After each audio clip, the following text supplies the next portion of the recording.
జిల్లా మందడం గ్రామంలో అమరావతి ప్రాంతానికి చెందిన రైతులు నిర్వహిస్తున్న ఆందోళన కార్యక్రమం నేటికి అంటే జనవరి 25వ తేదీ నాటికి 1500 రోజులు పూర్తి చేసుకుంది. నిజానికి ఇది సుదీర్ఘమైన ఆందోళనే. కానీ రైతులు ఎందుకు తమకు కావాల్సింది సాధించుకోలేకపోతున్నారు, ప్రజల మద్దతును ఎందుకు వారు కూడగట్టుకోలేకపోతున్నారు అనేది ఒక అంశమైతే, నేటి అమరావతి దుస్థితికి కారకులెవరో ఆ రైతులు నేటికి గుర్తించకపోవటం మరో విశేషం. అసలు ఈ మొత్తం ప్రహసనానికి, రైతుల కడగళ్లకు ప్రధాన కారకుడు ఆనాటి ముఖ్యమంత్రి చంద్రబాబు నాయుడు గారు అనే ఆరోపణలు అప్పట్లోనూ ఉన్నాయి, ఇప్పట్లోనూ ఉన్నాయి.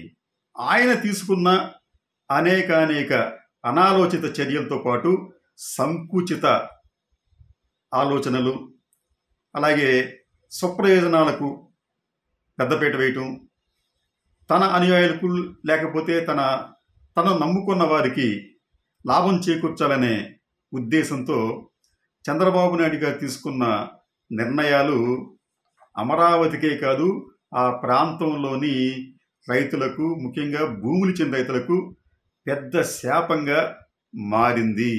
ఈ విషయాన్ని ఆ రైతులు ఇప్పటికీ కూడా గుర్తించకపోవటం విచారకరం. నిజంగా వారు రైతులకి అన్యాయం జరిగిందా, ఆ ప్రాంతంలో చంద్రబాబు నాయుడు గారు చేశారా అంటే దానికి కొన్ని ఎగ్జాంపుల్స్ నేను ఇప్పుడు చెప్పబోతున్నాను. ఒకటి, ప్రధానంగా రాష్ట్రం విడిపోయిన తర్వాత కేంద్రం ఒక చట్టం ద్వారా శివరామకృష్ణన్ కమిటీని వేసింది. ఈ కమిటీ బాధ్యత ఏమిటంటే ఆంధ్రప్రదేశ్కు రాజధాని ఏర్పాటుకు అనువైన ప్రాంతం ఏదో సూచించి చెప్పటానికి. ఇది చట్టబద్ధంగా ఏర్పడిన కమిటీ. ఈ కమిటీలో అనేక మంది నిష్ణాతులు ఉన్నారు. ఈ కమిటీ 2014 ఆగస్టు 27న తన తుది నివేదికను కేంద్ర హోంమంత్రిత్వ శాఖకు కూడా అప్పగించింది. అంటే అప్పటికి చంద్రబాబు నాయుడు గారు అధికారంలోకి వచ్చారు. కానీ ఈ కమిటీ నివేదికతో నాకేమాత్రం పని లేదు, నాకు సంబంధం లేదు అన్నట్లుగా చంద్రబాబు నాయుడు గారు ప్యారలల్గా మరో కమిటీ వేసి, ఆ కమిటీ ఎవరి ఆధ్వర్యంలో? నారాయణ విద్యా సంస్థల అధినేత పి నారాయణ గారి నేతృత్వంలో ఒక కమిటీ వేశారు. ఈ కమిటీ కూడా రాజధాని ప్రాంతం ఏదో మీరు సెలెక్ట్ చేయమని చెప్పి వారికి అధికారం ఇచ్చారు. అంటే ఇది ఎంత ఘోరం అండి ఇది. ఒకవైపు కేంద్ర ఏర్పాటు చేసిన చట్టబద్ధమైన కమిటీ తన నివేదికనిచ్చింది, దాన్ని ఇంకా పార్లమెంట్లో కానీ అసెంబ్లీలో కానీ చర్చించలేదు. కానీ చంద్రబాబు నాయుడు గారు మాత్రం మరో కమిటీని వేసి, ఆ కమిటీలో సభ్యులు చూడండి ఎంత విచిత్రంగా ఉంటుందంటే, ఆ కమిటీలో ఉన్న సభ్యులు ఎవరంటే తెలుగుదేశం పార్టీకి, అప్పట్లో తెలుగుదేశం పార్టీకి రాజ్యసభ సభ్యుడిగా ఉన్న సుజనా చౌదరి గారు. ఆయన సుజనా ఇండస్ట్రీస్ చైర్మన్గా ఉన్నారు అప్పట్లో. ఆ తర్వాత తెలుగుదేశం పార్టీకి పార్లమెంట్ సభ్యుడిగా ఉన్న గల్లా జయదేవ్, వారిది అమర్ రాజా గురు, అంటే ఆయన ఒక పారిశ్రామికవేత్త, ఈయన ఒక పారిశ్రామికవేత్త. మూడో వ్యక్తి బీదా మస్తాన్ రావు గారు, అలాగే జీవి సంజయ్ రెడ్డి గారు. వీరిద్దరూ కూడా జీవీకే గ్రూప్కి చెందిన బడా పారిశ్రామికవేత్తలు.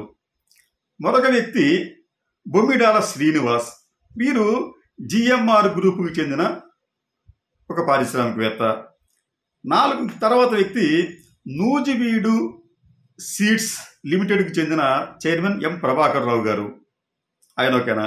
అలాగే వెంచర్ క్యాపిటలిస్ట్ అంటే peoples capital chairman Chintalapati Srinivasaraju, ఈయననే శ్రీనిరాజు అని కూడా అంటారు.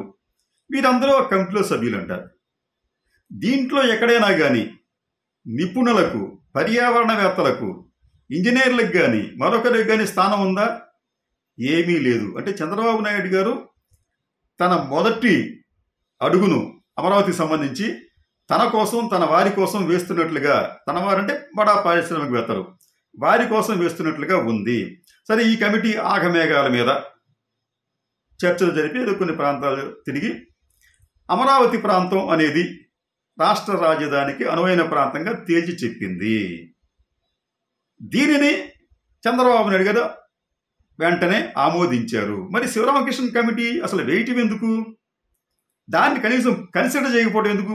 అసెంబ్లీలో కనీసం దాని మీద చర్చ జరిపి ఈ నివేదిక మాకు అనుకూలంగా లేదు, సరిగ్గా లేదు అని చెప్పి దాన్ని తిరస్కరించినా బాగుండేది. ఒకవైపు శివరామకృష్ణ గారి కమిటీ నివేదికను పరిశీలించకుండానే ఒక కమిటీని వేయటం, ఆ కమిటీ వెళ్ళి ఇంకొక నిర్ణయం తీసుకోవటం, దానిని ఈయన ఆమోదించడం చూస్తూ ఉంటుంటే అసలు ఘోర తప్పిదం అనేది చంద్రబాబు నాయుడు గారు అప్పట్లోనే చేశారు.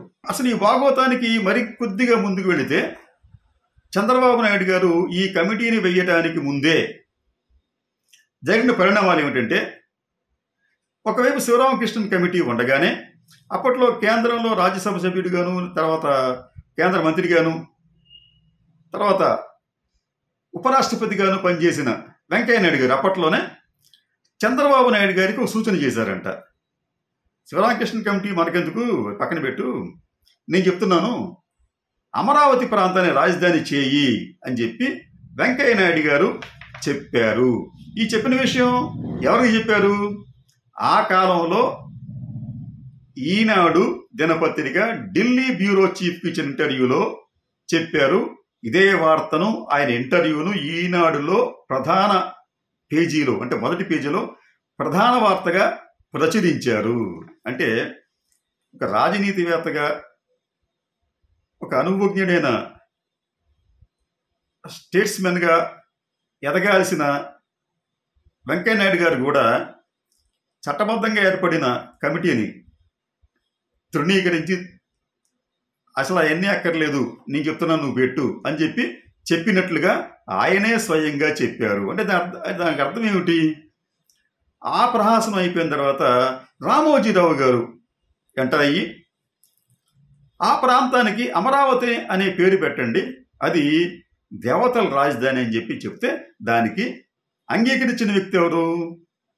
చంద్రబాబు నాయుడు గారు. అంటే ఇక్కడ ముగ్గురు వ్యక్తులు, ఒకే సామాజిక వర్గానికి చెందిన ముగ్గురు వ్యక్తులు అమరావతి నిర్ణయంలో చాలా కీలక పాత్ర వహించినట్లుగా మనం భావించాలి. మరొకటి ఏమిటంటే, శివరామకృష్ణ కమిటీ తన నివేదికను ఇవ్వకముందే ఈనాడులో, అంటే ఈనాడు 2014 జూలైలోనే ఈనాడులో అమరావతే కాబోయే రాజధాని అని చెప్పి ఆయన తేల్చి చెప్పేశారు. అంటే ఎంత దారుణం అండి ఇది!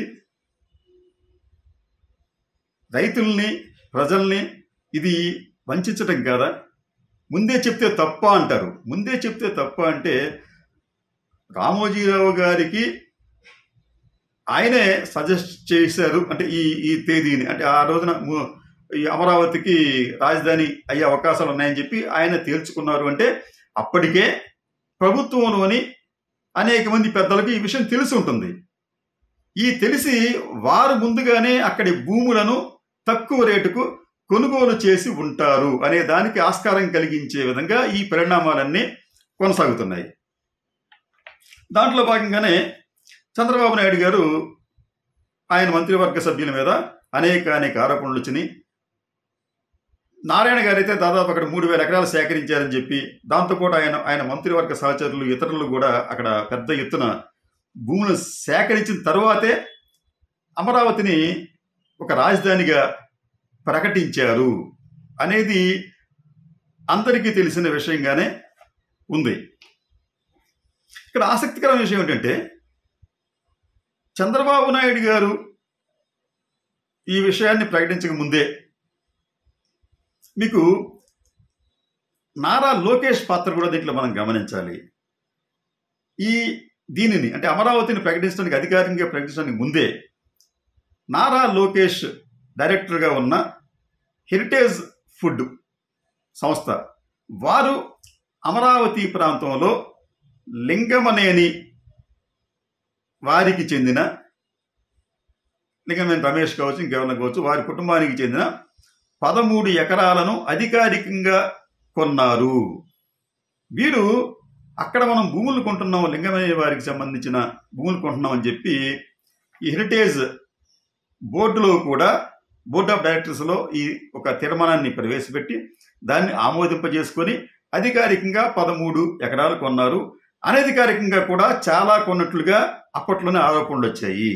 అంటే దీనికి బదులుగా లింగమనేని వారికి సంబంధించి ఈ అలైన్మెంట్ అంటే సిఆర్డిఏ సరిహద్దుల్ని మారుస్తూ లింగమనేని గారి భూములు పోకుండా, మళ్ళీ ఈ భూ సమీకరణలో లింగమనేని గారి భూములు పోకూడదు, మళ్ళీ పోకుండా సరిగ్గా ఆయన స్థలాల వరకు మాత్రమే ఆ సరిహద్దు వచ్చేలాగా చేసి లింగమనేని గారికి ఫేవర్ చేశారు. ఫలితంగా ఆ కాలంలో లింగమనేని రమేష్ గారు వారి కుటుంబానికి సంబంధించిన భూముల రేట్లు బాగా పెరిగాయి అనేది అప్పట్లోనే వార్తలు వచ్చాయి.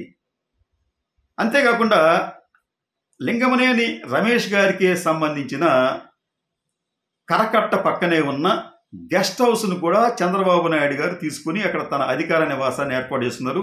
ఇది ఒక దారుణమైన అంశం.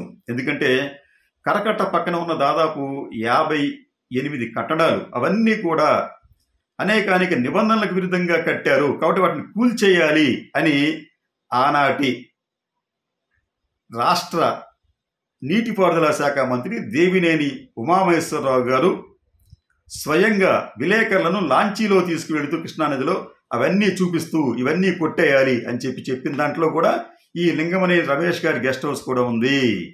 అయితే ఆ తర్వాత కొద్ది రోజులకే అనూహ్యంగా చంద్రబాబు నాయుడు గారు వెళ్ళి అటువంటి నిబంధనలకు విరుద్ధంగా నిర్మించిన కట్టడంలో తిష్ట వేశారు. అంటే ఇంతకన్నా దారుణమైన విషయం ఉంటుందా? ఒక పాలకుడు ఇతరులకు ఆదర్శంగా ఉండాల్సిన వ్యక్తి నిబంధనలకు విరుద్ధంగా నిర్మించారు అని చెప్పబడుతున్న ఒక భవనంలో తిష్ట వేయటం అనేది, అంటే ఈ భాగవతం అనేది, అంటే ఇటువంటి తెగింపు చర్యలకు వారు నిస్సంకోచంగా నిర్లజ్జగా పాల్పడ్డారు.